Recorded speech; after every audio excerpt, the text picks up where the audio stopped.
Intro: the hidden power of goodnight texts. Here's the truth. Nobody tells men. Your goodnight text is either the final nail in the coffin or the spark that puts you in her head all night. There's no middle ground. Most men send the same basic, predictable messages that do nothing for a woman emotionally. But women don't fall for routine. They fall for fascination. So today, I'm going to show you 6 goodnight messages crafted specifically to trigger the emotions that build attraction: intrigue, warmth, imagination, and anticipation. These aren't cheesy lines. They're subtle psychological cues that stay with her long after she puts her phone down.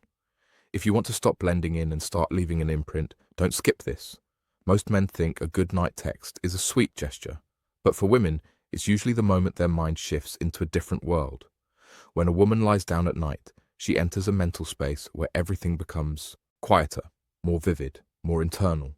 Her imagination sharpens, her emotions turn up, and her thoughts start drifting into stories that either include you or don't. And that's the brutal truth most men never confront. Goodnight feels like a closing line to you, but for her, it could be the opening scene of something far more interesting. The problem is that most men send messages that feel safe, predictable, and utterly forgettable. Sleep tight, good night, sweet dreams. These don't spark anything. They don't paint a picture. They don't trigger curiosity or emotion. They lack what truly matters: your why basic texts fail and female nighttime psychology energy. Without that, you're just another echo in her inbox. That's why, before you use any of the 6 messages, you need to understand the rules. Never send these if you're texting from a place of weakness, when you're trying to win her back, when she's acting distant, or when you're chasing for attention. Never use them every night. Routine kills impact, and never send them hoping she'll validate you. A masculine man sends the message, sets the tone, and then gives space. He has a life. He doesn't hover over his phone waiting for a response. Once you understand these principles, every good night message becomes more than a line. It becomes a psychological tool, something that lingers, something that pulls her toward you without you lifting a finger. When you get this part right, everything else becomes easier. Number 1, if you wake up with a smile, you'll know who caused it. This is the gentlest message in the entire lineup, and that's exactly why it works so well as your first move. It doesn't try too hard, it doesn't overstep, and it doesn't scream for attention. Instead, it subtly plants a feeling, one that lingers long after she puts her phone down. This message works best in the early mid-stage after you've had a light, enjoyable conversation, or a simple meetup that left a warm tone between the two of you. It's a message that doesn't need to flex anything. It just exists with quiet confidence. Why does it work? Because it creates an emotional anchor. You're not only closing out her night, you're influencing the mood she wakes up with. It hints that her morning happiness might be connected to you without ever bragging about it. You're positioning yourself as a source of positive emotion, as someone who adds something to her internal world rather than taking energy away from it. Most men try to impress a woman in the moment. You're doing something smarter. You're extending your impact into tomorrow. On a psychological level, this message taps into reward prediction.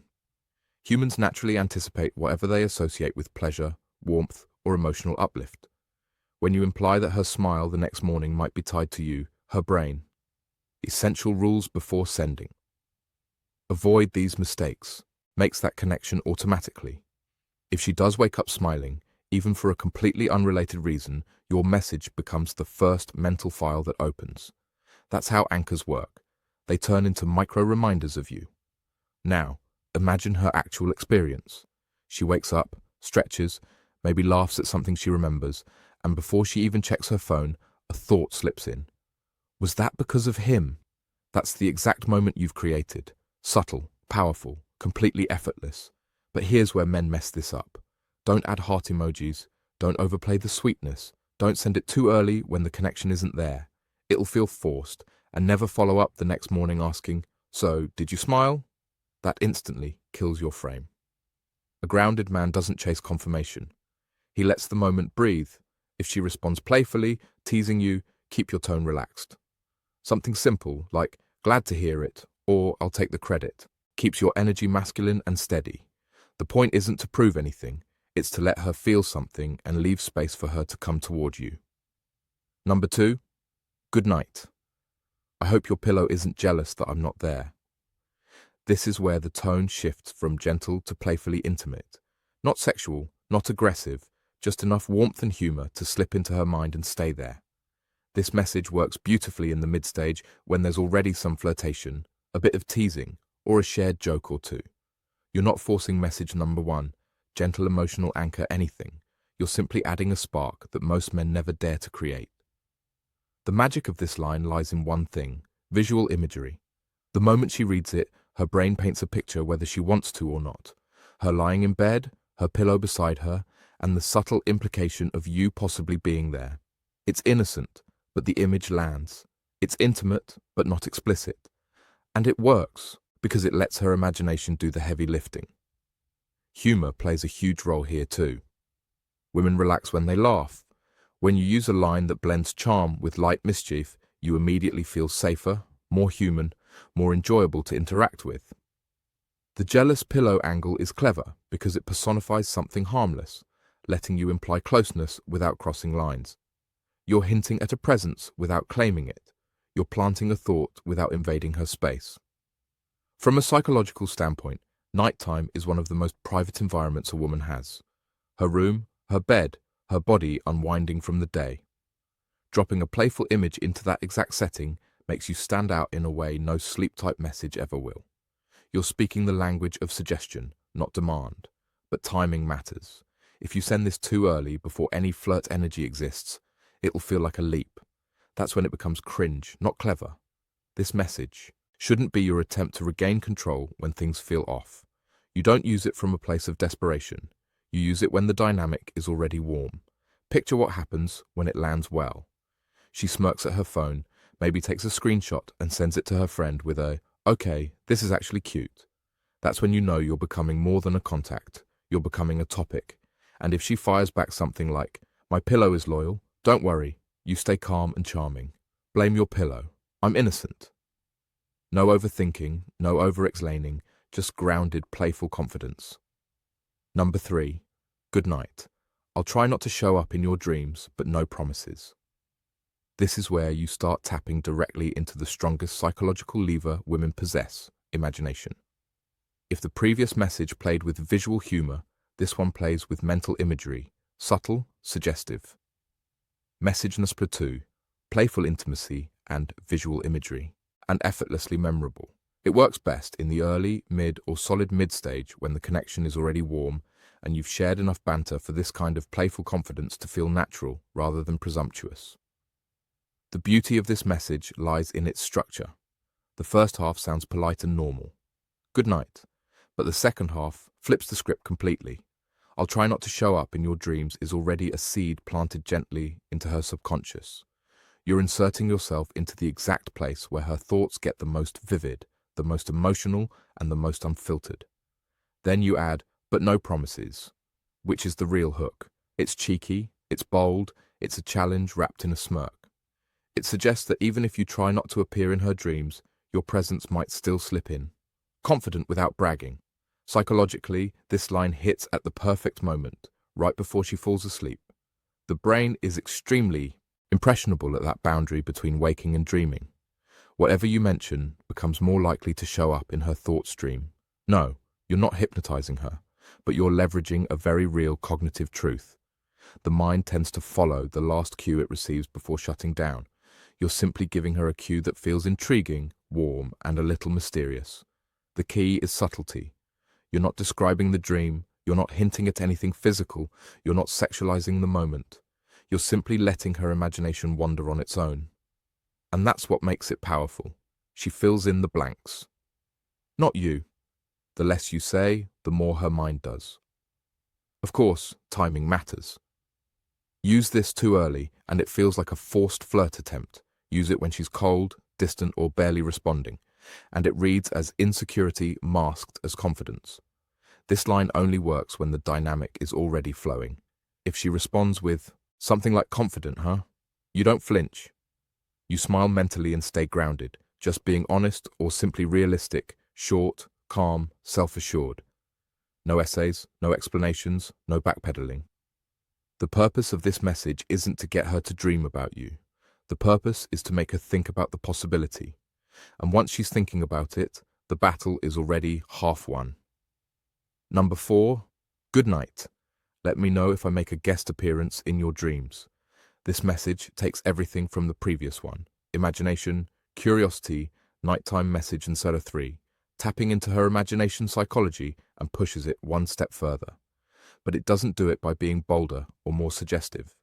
It does it by creating something far more strategic, a built-in bridge to tomorrow. This isn't just a good night text. It's a reason for her to think of you in the morning, a natural invitation for her to reach out without feeling like she's chasing.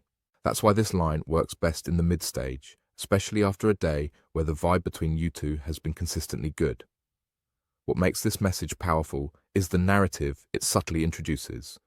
You're not simply saying, "Dream of me." You're positioning yourself as a potential guest appearance, a recurring character in the storyline of her subconscious. It's playful, yes, but it's also intentional. You're setting up an ongoing thread between the two of you, something that can carry into the next day without forcing a conversation. It's a psychological cliffhanger. Women naturally enjoy storytelling, sharing their feelings, their thoughts, their little moments. This message taps straight into that instinct. You're giving her a light-hearted excuse to open up the next morning with something like, "No guest appearance last night," or "You actually did show up." Both responses are wins. One keeps the banter going, the other deepens the dynamic. The strategic strength of this line is that it doesn't pressure her. It doesn't expect a response right away. It simply opens a door. If she wants to walk through it, she can. And when she does, it feels like her idea. That's high attraction, creating opportunities without trying to control outcomes. Picture the scenario. She reads your message before bed. She smiles. Maybe she rolls her eyes in that amused, "You're impossible" kind of way. Then morning comes, and whether she dreamed about you or not, the thought resurfaces. You've created continuity, and continuity is how you shift from being a moment in her day to being part of her mental routine. If she replies with something teasing like, "No dream cameo tonight," your response stays grounded and effortless. Directors can be unreliable. "I'll file a complaint." It keeps the tone playful while maintaining your masculine steadiness.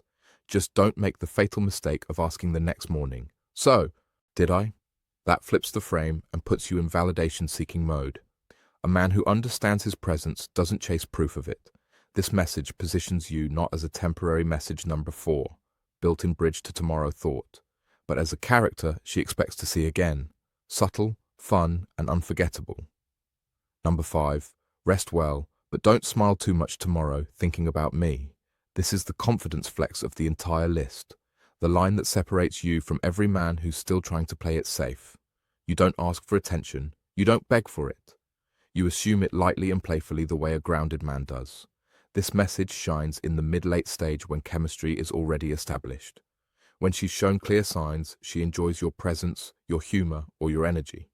At this point, you're not building attraction from scratch, you're amplifying what's already there. The reason this message works so well is because it taps into a psychological phenomenon most men never take advantage of: the power of expectation. When you imply that she will be thinking about you tomorrow, you plant the idea before she even goes to sleep. Her brain starts making micro-associations. What would make her smile tomorrow? And why might it be connected to you? That little spark of anticipation is what creates emotional momentum. And then comes the double effect. She laughs when she reads it because yes, the line is bold, but it's delivered with a wink, not a puffed chest. And if she smiles the next morning for any reason at all, a good cup of coffee, a funny memory, even a random thought, your line triggers a callback in her mind. Suddenly, she's thinking of you because she smiled, even if you had nothing to do with the actual moment. That's how confident suggestion works. It's not manipulation, it's emotional influence handled with finesse. This only works, however, when your energy is congruent with the line. You must sound like a man who's not surprised she'd think of him, not a man desperately hoping it's true. If you use this when she's dry, distant, or barely giving you time of day, it reads as insecure bravado. And if you send it hoping she'll validate you the next morning with a cute message, you've already missed the point. Imagine she responds with a smirk. We'll see about that. A man with shaky confidence would jump into reassurance mode. You won't. You simply reply with something steady and calm like, "We both know." Not message number 5, confident expectation. Flex aggressive, not cocky, just composed. That's masculine frame, the ability to stay unbothered, self-assured, and present. But the quickest way to kill the charm of this message is to ruin it with a needy follow-up. Don't ask her the next day if she thought about you. Don't fish for compliments. The power of this line lives in its subtlety, in what it suggests rather than demands. Used correctly, this message doesn't just make her think of you, it makes her feel something about you. And that's where real attraction begins. Number 6, good night. If you can't sleep, you know where to find me. This is the final message for a reason. It carries the deepest emotional weight. It's not cheeky like the pillow line, not playful like the dream cameo, and not bold like the don't smile too much message.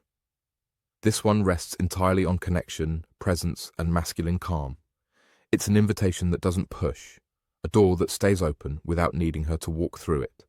And that's exactly why it belongs in the later stage when there's already trust, warmth, and a sense that both of you share more than just surface-level moments. Why does this message hit so differently? Because it blends two powerful elements, comfort and mystery. On one hand, you're letting her know you're someone she can lean on, someone who won't judge her for being restless, overwhelmed, or emotionally heavy. On the other hand, you're not positioning yourself as her emotional crutch. You're simply creating a space she's welcome to enter if she chooses to. That optional availability is what makes your presence feel strong instead of needy. Psychologically, women cherish men who can make them feel safe without smothering them. A man who isn't trying to fix her or chase her, but can hold space with ease. This line signals exactly that. It says, I'm steady, I'm here, you're not alone, and you're free to reach out without pressure. It's emotional intelligence wrapped in 8 simple words. Now picture the moment she reads it. It's late, the room is quiet. Maybe her mind is buzzing from the day. Maybe she's overthinking. Maybe she's perfectly fine. But either way, she sees your message and feels a small shift, a soft comfort she didn't ask for, but appreciates. Even if she doesn't text back, the presence of your message. And so 6, deep connection and availability. Message lingers, and if she does text later with something like, I can't sleep, you don't jump into rescue mode or turn into an amateur therapist. You reply with warmth and steadiness. Something like, I'm here. What's on your mind? No pressure, no overfunctioning, just grounded energy that doesn't make her problems yours to solve. The danger, of course, is misusing this line. If you send it when you're too available, too reactive, or secretly hoping she'll depend on you emotionally, it loses all power. It can't be a ploy to get her attention. And it can't be a last attempt to revive a dying conversation. It must come from fullness, not emptiness. Because this message isn't for boys searching for validation. It's for men who understand the balance between being a warm place to land and still being someone she has to step toward. When you use it from that place, calm, collected, confident, it becomes unforgettable. You've now seen the full picture. Not just 6 messages, but 6 different ways to influence how she feels, thinks, and connects with you long after the conversation ends. You understand why the typical good night gets lost in the noise and why timing, intention, and emotional awareness matter far more than clever wording. You've learned when each message fits, how each one works psychologically, and how to avoid the mistakes that quietly kill attraction. Final tips: become unforgettable. Overnight for most men without them ever realizing it. But here's the real transformation. You're no longer sending words, you're sending experiences. You're shaping the emotional tone she falls asleep with and the mood she wakes up to. You're stepping out of the category of forgettable men and into the much smaller group of men who know how to communicate with clarity, depth, and confidence. Because at the end of the day, the difference isn't in the line, it's in the frame behind the line. Most men will hear these messages and rush to copy and paste them like cheat codes. The man who wins is the one who uses them with intention, the one who understands the psychology behind them, the one who knows that masculine energy isn't loud or needy, but grounded, steady, and emotionally fluent. That man, that's who you're becoming. If you want to lock this in, drop a comment with the message you're planning to try tonight, or the one you've used before without realizing why it worked. Hit like, share this with another man who needs to step out of the good night trap, and subscribe so you don't drift back into old habits. There's more to learn,